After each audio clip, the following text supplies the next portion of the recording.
Hi there, আসসালামু আলাইকুম। পুত্রী বাংলায় আপনাদের স্বাগতম। আশা করি যে যেখান থেকে দেখছেন ভালো আছেন। আজকের আয়োজন মুগ পাকন পিঠা। মুগ ডালগুলো সামান্য অল্প আঁচে ভেজে 6 থেকে 7 ঘন্টার মতো ঠান্ডা পানিতে ভিজিয়ে রাখবো। প্রায় 1.5 কাপের মতন মুগ ডাল নিয়ে নিয়েছি। মুগ ডালগুলো এবারে 1 চিমটি লবণ দিয়ে সিদ্ধ করে নেব।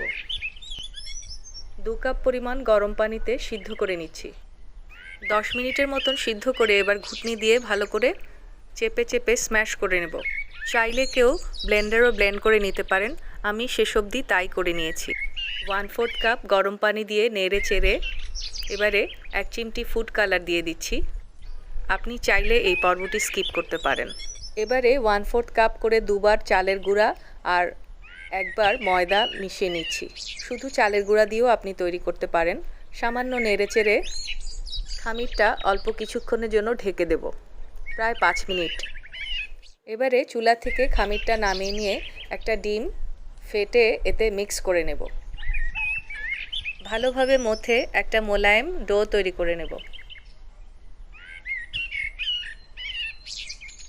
গোলা তৈরি করে পুরু করে রুটির শেপে প্রথমে গোলাগুলো বেলে নেব। এখন রুটির উপরের পাশটাতে তেল ব্রাশ করে নেব, প্রতিটাতেই ব্রাশ করে নেব। এখন পিঠার শেপ বা ডিজাইনটা করে নেব।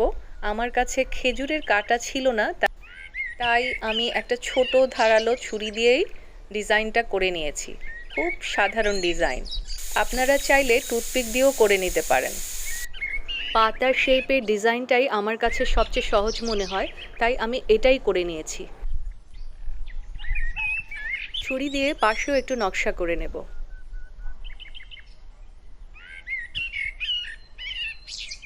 পিঠাগুলো তৈরি হয়ে গেলে এবারে চিনির শিরা তৈরি করব। 2 কাপ পানিতে 2 কাপ চিনি দিয়েই শিরাটা আমি তৈরি করছি।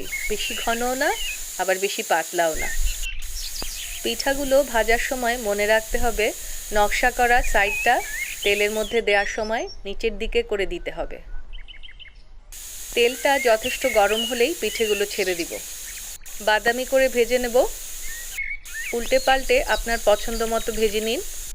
আমি লোহার কড়াইতে ভাজার চেষ্টা করেছি যাতে পিঠাগুলো মুচমুচে হয়। সবগুলো পিঠা ভাজা হয়ে গেলে এবার চিনি রসে 5 মিনিটের জন্য ভিজিয়ে রাখবো।